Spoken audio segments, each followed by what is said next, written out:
Halo, perkenalkan nama saya Mila Putri Azahra dari kelas B dengan NIM V9525040. Halo, kenalin nama saya Aiken Milan dari kelas B dengan NIM V9525034. Halo, perkenalkan nama saya Marian Sila Demnyangi Muardi dari kelas B dengan V9525038. Halo, perkenalkan nama saya Kaila Marcelinda dari kelas B dengan NIM V9525036. Dan ada teman kita, Hawa. Ini dia Hawa.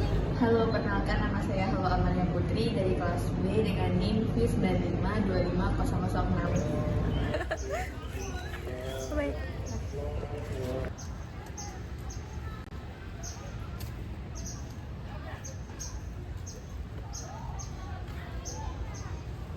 Nama saya Birama Ceta Pratomo, biasa dipanggil Rama. Saya dari kelas B dengan NIM V95052.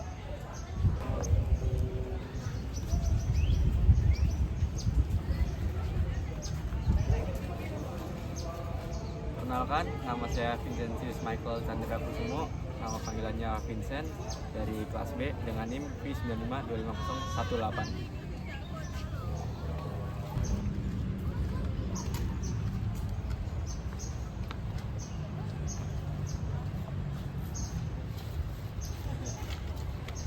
Perkenalkan, nama saya Aquarsi Sakif, bisa dipanggil Aqua dengan NIM V9525022 kelas B.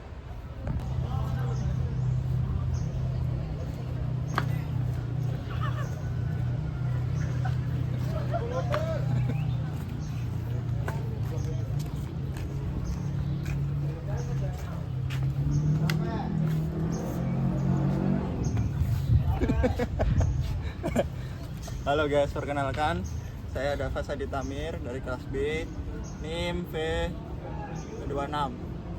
Udah.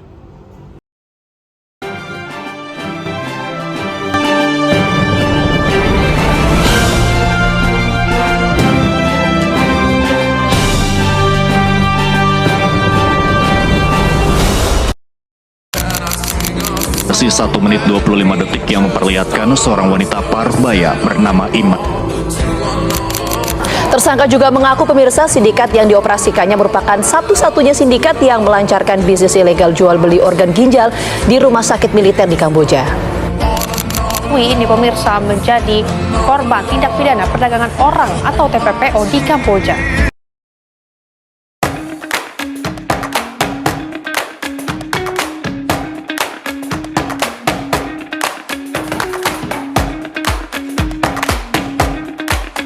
Dalam perdagangan internasional, termasuk ekspor barang dan jasa seperti pengiriman tenaga kerja migran, salah satu tantangan terbesar adalah etika bisnis lintas budaya.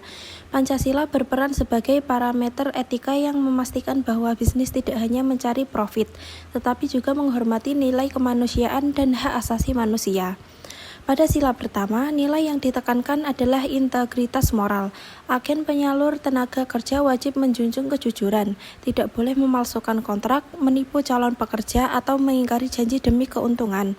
Sila kedua menekankan penghormatan HAM. Dalam bisnis internasional, kita harus menolak segala bentuk kerja paksa atau eksploitasi. Bisnis wajib memanusiakan pekerja serta menjamin pekerjaan yang layak dan beradab. Sila ketiga berkaitan dengan nasionalisme bisnis. Pelaku usaha yang melibatkan tenaga kerja atau produk Indonesia wajib membawa nama Indonesia secara baik dan saling melindungi sesama bangsa dalam rantai pasok global. Sila keempat menekankan transparansi dan musyawarah. Dalam praktik bisnis, perusahaan harus transparan dalam kontrak, risiko pekerjaan, serta hak-hak pekerja yang tertulis. Terakhir, sila kelima, fokus pada pekerjaan yang layak. Setiap warga negara berhak atas pekerjaan yang tidak menjerat atau merugikan. Mengirim pekerja tanpa perlindungan yang jelas melanggar konstitusi. Sistem ekonomi nasional yang berbasis Pancasila. Sistem ekonomi Indonesia adalah demokrasi ekonomi Pancasila, sebuah model ekonomi campuran yang berupaya menyeimbangkan 3 pilar, yaitu pasar bebas, kontrol negara, dan kerjasama sosial. Di dalam sistem ekonomi nasional, terdapat pilar-pilar ekonomi campuran. Yang pertama adalah ekonomi pasar atau kapitalisme terkendali yang diadopsi untuk mendorong inovasi dan efisiensi sesuai kebebasan berusaha seperti yang terdapat di sila kelima yaitu sila keadilan sosial. Kemudian yang kedua, ada ekonomi komando atau intervensi negara yang diimplementasikan melalui BUMN untuk menguasai sektor vital seperti energi, air, dan telekomunikasi. Dan yang terakhir, yang ketiga, ada ekonomi campuran atau model utama. Negara fokus pada pemerataan dan stabilisasi, swasta pada pertumbuhan, dan koperasi menjadi pilar ekonomi rakyat yang berasas kekeluargaan. Selain pilar-pilar ekonomi campuran, sistem ekonomi nasional memiliki cara sendiri untuk pembuatan kebijakan yang sesuai Pancasila. Nah, pembuatan kebijakan ekonomi harus menjamin bahwa Pancasila selalu hadir sebagai pedoman melalui langkah-langkah. 1. Memahami dan mengimplementasikan nilai-nilai Pancasila. Yang kedua, melakukan pencerahan Pancasila kepada para pembuat kebijakan yang terkontaminasi oleh paham neoliberalisme. Dan yang terakhir, menampung aspirasi masyarakat untuk memastikan kebijakan sesuai dengan kebutuhan real rakyat. Dan sistem ekonomi nasional berbasis Pancasila juga memiliki prinsip ekonomi Pancasila menurut Mubiarto. Ekonomi Mubiarto merumuskan konsep ekonomi Pancasila sebagai jalan tengah yang menolak individualisme, liar kapitalisme, dan kontrol total komunisme. Prinsip utamanya adalah yang pertama, kesejahteraan rakyat yang bertujuan mencapai kesejahteraan bersama, bukan sekadar pertumbuhan GDP atau kekayaan pribadi. Yang kedua, kerakyatan, yaitu ekonomi harus berlandaskan usaha bersama dan asas kekeluargaan, dengan musyawarah menjadi kunci dalam perumusan kebijakan, mengedepankan koperasi sebagai soko guru atau pilar utama perekonomian, yang mewujudkan asas gotong royong dan kekeluargaan, yang mencakup sila pertama dan sila ketiga. Yang ketiga, kemanusiaan, menolak eksploitasi dan menjamin hak-hak bekerja, seperti sila yang kedua. Keempat, pemerataan. Hasil pembangunan harus dinikmati secara merata oleh seluruh lapisan masyarakat yang termasuk ke dalam sila kelima yaitu sila keadilan sosial. Dan yang terakhir, swasembada, yaitu mengutamakan kemandirian dalam kebutuhan pokok, mengurangi ketergantungan pada impor. Landasan konstitusional UUD 1945. Prinsip ekonomi dan etika sosial dijamin secara yuridis dalam UUD 1945 sebagai penjabaran dari keadilan sosial. Jaminan hak kerja dan penghidupan layak berada pada pasal 27 ayat 2 yang berbunyi, tiap-tiap warga negara berhak atas pekerjaan dan penghidupan yang layak bagi kemanusiaan. Pasal ini adalah jaminan fundamental untuk hak ekonomi, menjadi dasar hukum bagi kebijakan upah minimum regional atau UMR, jaminan sosial tenaga kerja atau BPJS, dan perlindungan terhadap eksploitasi buruh. Yang kedua, prinsip demokrasi ekonomi berada pada pasal 33 ayat 1 yang berbunyi perekonomian disusun sebagai usaha bersama berdasarkan atas asas kekeluargaan. Ada juga pada pasal 33 ayat 2 dan 3 yang berbunyi cabang-cabang produksi vital dan kekayaan alam dikuasai negara dan dipergunakan untuk besar-besaran kemakmuran rakyat. Ada juga pada pasal 33 ayat 4 yang berbunyi menetapkan demokrasi ekonomi sebagai sistem, menekankan prinsip efisiensi berkeadilan, berkelanjutan, dan kebersamaan. Yang ketiga, tanggung jawab sosial negara berada pada pasal 34 ayat 1 yang berbunyi fakir miskin dan anak-anak terlantar dipelihara oleh negara. Pasal ini memberi mandat mutlak bagi negara untuk mengatasi kemiskinan, diwujudkan melalui bantuan sosial atau bansos, jaminan kesehatan nasional atau JKN, dan program perlindungan sosial lainnya. Yang keempat, peran pemerintah dalam ekonomi Pancasila. Peran pemerintah sangat penting sebagai regulator, stabilisator, dan akselerator untuk menanggulangi kegagalan pasar atau market failure, seperti kekakuan harga dan monopoli. Yang pertama ada menggunakan kebijakan moneter, pengendalian suku bunga dan fiskal APBN untuk mengatasi inflasi dan menjaga stabilitas harga. Yang kedua ada mengatasi pengangguran melalui proyek padat karya dan investasi. Yang ketiga ada mengurangi ketimpangan melalui pajak progresif dan alokasi dana untuk program sosial. Yang keempat ada investasi infrastruktur, membangun konektivitas untuk menurunkan biaya logistik dan meningkatkan pemerataan ekonomi antar wilayah. Yang kelima, ada penguatan koperasi dan UMKM, memberikan dukungan modal dan kebijakan afirmatif untuk memperkuat ekonomi rakyat. Yang terakhir, kebijakan afirmatif, pemberian subsidi listrik, pupuk, BBM bagi kelompok ekonomi lemah sebagai wujud tanggung jawab sosial dan gotong royong. Pemerintah memastikan mekanisme pasar berjalan secara adil dan beretika sehingga pertumbuhan ekonomi nasional membawa keadilan sosial bagi seluruh rakyat Indonesia.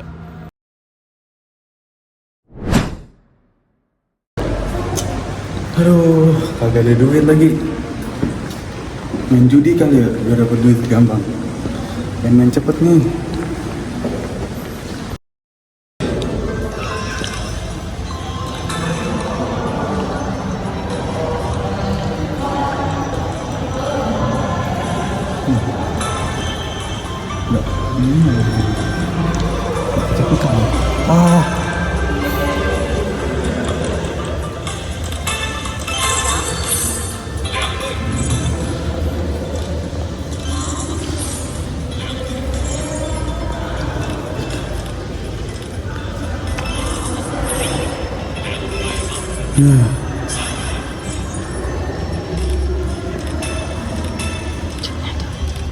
Ceknya.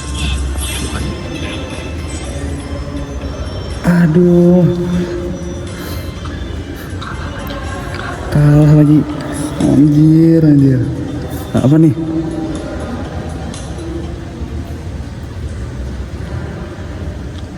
Minat bekerja di Kamboja. Kerja santai dan cuan banyak. Join aja di PT Judol. Jangan sampai tertinggal bosku. Khusus hari ini bos pasti langsung JP paus. Modal 50.000. Pasti connect. Wah, minat kali ya kerja di sana. Kerja cepet lagi.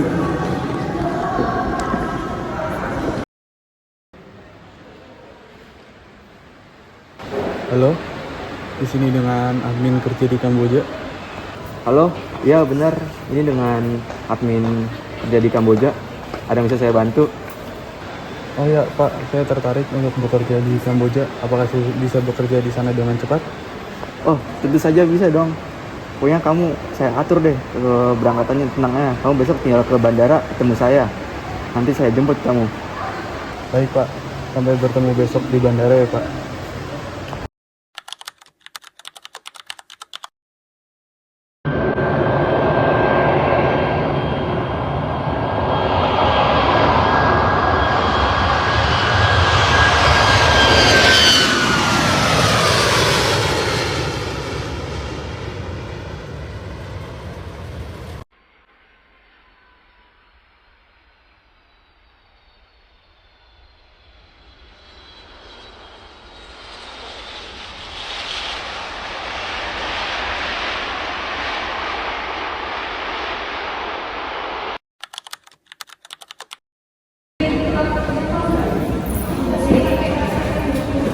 Udah sampai Kamboja nih. Siap-siap nyari duit buat kerja. Pak Vincent ya? Mas apa ya? Selamat datang di Kamboja. Mari ke siaran sepi ya.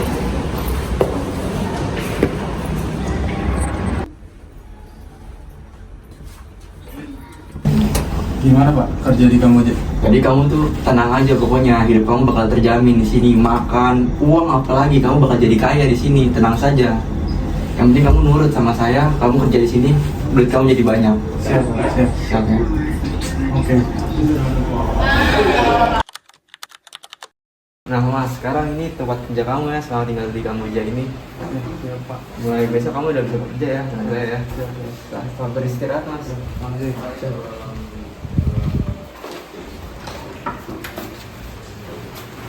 Mampus nih, gue dapet nih orang-orang nih. Mampus lu, gue scam lu, gue tipu lu, mampus. Gue ambil uangnya lu semua. Siap-siap aja lu.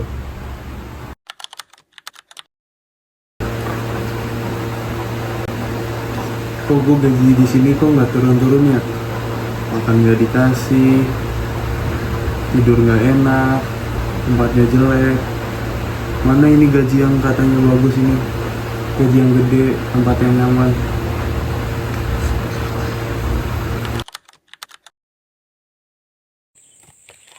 Nah, itu ambil nasi, Pak Wisen. 2 kah? 1. 2 nah. Enggak, ya lo nggak Kan bisa. saya kan orang 2. Sama siapa? Sama Pak, mana Pak gaji saya? Saya udah sebulan ini, kenapa nggak dikasih makan? Makan jarang, nggak enak tempatnya. Gajinya nggak turun-turun, kenapa Pak? Kamu ini banyak protes, anak baru banyak protes kamu ini. Udah jadi terus, oke? Sakit Pak. Masuk kamu.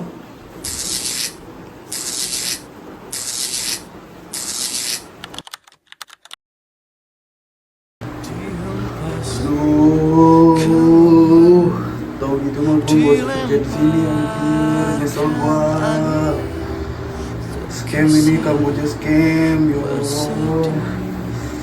Sampai gue kerja di sini, gue belum dikasih makan, gue disiksa, disetrum, gaji gue nggak turun-turun.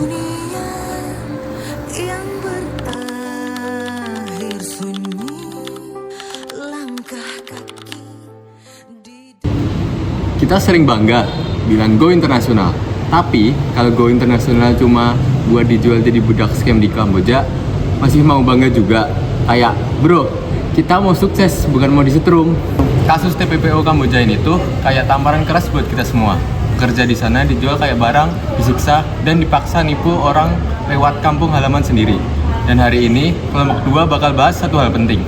Gimana sih Pancasila bisa jadi filter biar perdagangan internasional itu nggak berubah jadi penjajahan modern versi 2025? Jadi, apa sih yang sebenarnya terjadi di negara Kamboja? Singkatnya, ribuan warga negara Indonesia direkrut lewat medsos dengan janji gaji yang gede. Setelah nyampe sana, paspor disita, denda puluhan ribu dolar, kalau ingin kabur, kerja dipaksa, nipu 24 jam, dipukulin, disetrum, bahkan ada yang dijual lagi ke sindikat lain. Ini udah diungkap oleh Amnesty International pada Juni 2025. Dan itu bukan hanya isu kecil, Indonesia bahkan sampai nyelamatin 340 orang di Bandara Soekarno-Hatta karena mau berangkat secara ilegal ke negara Kamboja. Nah, fakta TPPO Kamboja, fakta yang sebenarnya nggak fun. Sebagian besar korban itu sebenarnya mereka nggak sadar kalau sebenarnya mereka itu masuk ke perbudakan modern. Karena apa? Karena sindikat memakai manipulatif psikologis, gaslighting, ancaman denda, sampai mengambil HP dan paspor korban. Dan menurut laporan global, scam center di Kamboja itu bagian dari cybercrime trafficking ekosistem. Nah, kenapa sih banyak WNI yang menjadi target korban? Karena skill digital kita itu sebenarnya lumayan, tapi banyak pekerja yang merasa putus asa untuk mencari pekerjaan di dalam negeri. Ke Pancasila, kasus ini jelas banget melanggar sila kedua, yaitu kemanusiaan yang adil dan beradab. Korban diperlakukan kayak komoditas, dijual beli kayak barang bekas. Sila kelima juga hancur, sila keadilan sosial, karena ketidakadilan ekonomi bikin banyak orang gampang diperdaya lawan palsu. Etika bisnis global seharusnya memegang 3 prinsip. Yang pertama, fairness, pekerjaan harus adil. Yang kedua, transparansi, kontrak harus jelas. Yang ketiga, responsibility, perusahaan bertanggung jawab. Di kasus Kamboja, semuanya dilanggar. Agen perekrut ilegal nggak punya kontrak, cuma janji-janji demi sebuah profit. Nah, dalam perdagangan internasional, perusahaan itu wajib melakukan due diligence.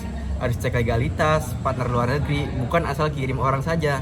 Bahkan United Nations Global itu sudah jelas nggak boleh ada bisnis yang merugikan manusia. Tapi scam center justru menjadikan manusia sebagai komoditas ekonomi bayangan. Selanjutnya, ada dampak terhadap perdagangan internasional. Kasus ini juga merusak reputasi tenaga kerja kita di ASEAN. Investor jadi ragu karena banyak negara melihat bahwa ada banyak PMI yang berangkat non-prosedural.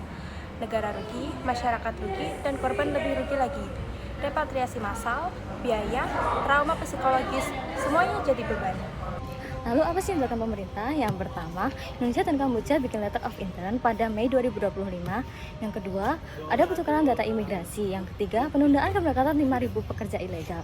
Yang keempat, patroli siber buat nge-track menipu lowongan kerja. Nah, kasus TPPO yang menimpa warga negara Indonesia di Kamboja yang seringkali dipaksa bekerja sebagai scammer daring dengan kondisi kerja layaknya perbudakan adalah contoh nyata kegagalan etika bisnis di tingkat global. Kasus ini menguji sejauh mana sih nilai-nilai Pancasila mampu menjadi filter moral dan pedoman kebijakan dalam perdagangan jasa, yaitu pengiriman tenaga kerja internasional. Pada pembahasan Pancasila sebagai filter etika bisnis dalam kasus TPPO ada 5 poin. Yang pertama, Pancasila berfungsi sebagai standar moralitas tertinggi yang harus mengikat seluruh praktek perdagangan internasional yang melibatkan warga negara Indonesia, khususnya ini dalam isu krusial seperti TPPO. Intinya, dalam kasus TPPO Kamboja adalah pelanggaran terhadap sila kedua yang berbunyi kemanusiaan yang adil dan beradab. Kerja paksa, penahanan dokumen, dan penolakan pembayaran gaji merupakan bentuk eksploitasi yang tidak beradab dan melanggar martabat pekerja. Oleh karena itu, etika bisnis yang berlandaskan sila kedua menuntut agar perusahaan dan agen perekrut menghormati martabat pekerja migran sebagai manusia dan wajib menyediakan lingkungan kerja yang layak. Krisis etika ini juga berkaitan dengan kegagalan implementasi sila keempat yang berbunyi kerakyatan yang dipimpin oleh hikmat kebijaksanaan dalam permusyawaratan perwakilan. Banyak korban TPPO dijebak melalui kontrak palsu, kurangnya transparansi, atau informasi yang ditutup-tutupi. Nilai musyawarah ini dalam sila keempat mengharuskan agen perekrut menerapkan transparansi mutlak dan musyawarah dalam setiap detail kontrak, memastikan pekerja memahami penuh resiko dan hak-hak yang akan mereka terima. Ketiadaan transparansi adalah pengkhianatan terhadap prinsip kerakyatan. Pelanggaran tersebut berpuncak pada pengabaian sila kelima, yaitu keadilan sosial bagi seluruh rakyat Indonesia. Pekerja migran dijanjikan keuntungan yang adil atau upah tinggi. Namun yang terjadi adalah distribusi keuntungan yang timpang di mana mayoritas keuntungan dinikmati oleh agensi dan perusahaan eksploitatif. Implementasi etika bisnis Pancasila menurut adanya distribusi keuntungan yang adil dan memastikan bahwa setiap pekerja menghasilkan penghidupan yang layak sesuai dengan pasal 27 ayat 2 Undang-Undang Dasar 1945 alih-alih menjadikannya sebagai jebakan. Aspek moralitas diperkuat oleh sila pertama dengan berbunyi Tuhan Yang Maha Esa. Sila ini menjadi landasan bagi integritas moral dan profesionalisme dalam bisnis. Agensi yang berlandaskan ketuhanan tidak akan melakukan penipuan kontrak atau menggunakan janji palsu demi keuntungan finansial semata. Terakhir, kasus TPPO sering melibatkan warga negara Indonesia yang menipu sesama warga negara Indonesia sendiri nih di luar negeri, yang secara langsung mencederai sila ketiga, yaitu berbunyi Persatuan Indonesia. Prinsip nasionalisme dalam bisnis mengharuskan seluruh elemen atau seluruh bidang seperti agen, KBRI, dan pemerintah bersatu dan saling melindungi sesama anak bangsa di rantai pasok global agar tidak menjadi korban scam yang memecah belah solidaritas bangsa. Nah, secara keseluruhan, Pancasila berfungsi sebagai kerangka etika yang kuat menuntut bisnis internasional Indonesia untuk menjadi manusiawi, transparan, adil, jujur, dan solidar. Selain Pancasila sebagai filter etika bisnis, kita juga harus punya strategi nih untuk menanggulangi kasus TPPO ini. Pemerintah Indonesia pastinya juga punya cara untuk melawan kejahatan TPPO ini, yaitu dengan menerapkan strategi dari PBB yang disebut dengan 3P. Strategi ini ibarat membangun 3 pagar kuat yang semuanya didasari oleh semangat sila kelima, yaitu keadilan sosial, karena negara harus melindungi hak semua warganya. Pada strategi pertama, yaitu pencegahan atau prevention, ini adalah langkah yang sama seperti lebih baik mencegah daripada mengobati. Negara kita punya sistem alarm dini, yaitu early warning system untuk desa-desa yang gampang terkena jebakan TPPO.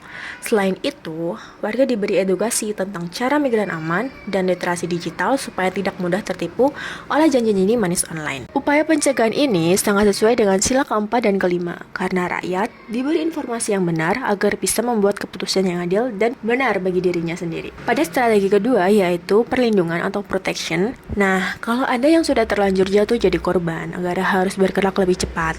Inilah peran sila kedua, yaitu kemanusiaan. Pemerintah menyediakan hotline darurat PP3MI dan para petugas KBRI di luar negeri langsung bergerak untuk menolong, menyediakan rumah aman, dan memanusiakan kembali korban. Ini membuktikan bahwa negara hadir untuk menjemput dan melindungi warganya. Dan strategi terakhir, yaitu penindakan atau prosecution. Setelah korban aman, para pelaku harus dihukum seadil-adilnya. Sila kelima menuntut keadilan sosial ditegakkan melalui hukum.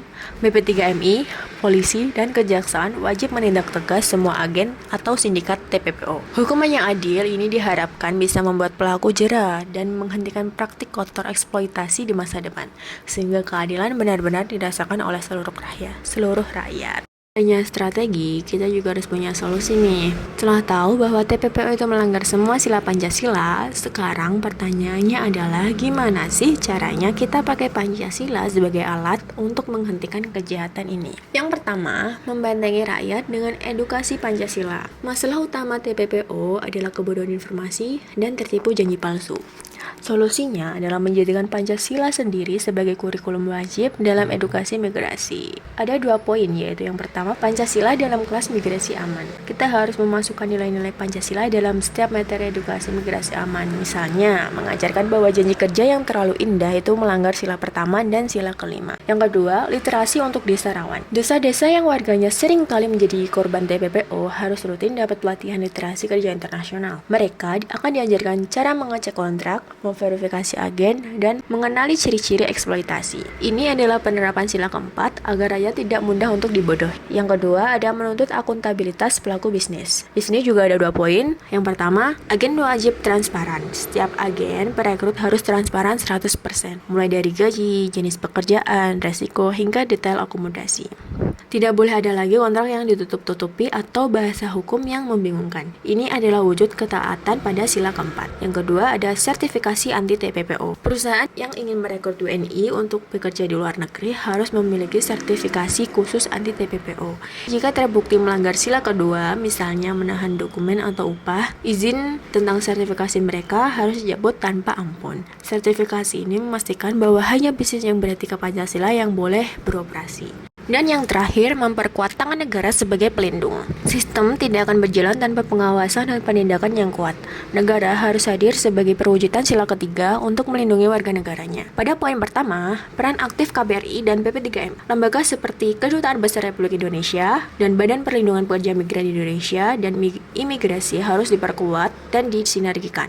KBRI harus punya personel yang cukup untuk cepat bertindak di negara-negara yang rawan seperti Kamboja saat ada laporan darurat. Kemudian aksi cepat tanggap. KBRI dan BP3MI harus dijadikan garda terdepan yang menjamin bahwa janji perlindungan dalam sila kelima ditepati. Ketika ada laporan scam atau kerja paksa, responnya harus segera, tidak boleh menunggu berlarut-larut. Jalan ke Danau WNS. Action. Perdagangan internasional itu bukan cuma soal uang dan globalisasi. Kalau nggak ada etika, namanya eksploitasi. Pancasila itu bukan sekedar hafalan upacara, tapi juga filter moral buat memastikan kita go internasional dengan cara yang benar, aman, dan manusiawi. Bah. Jadi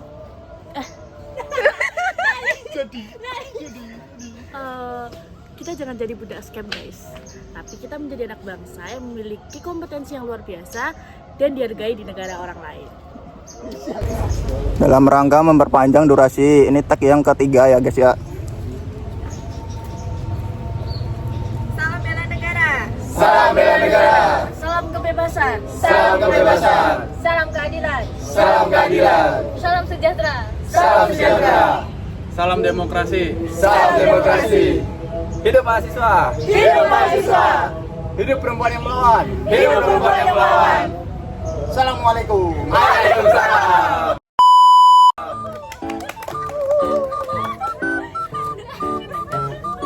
Like, comment, dan subscribe.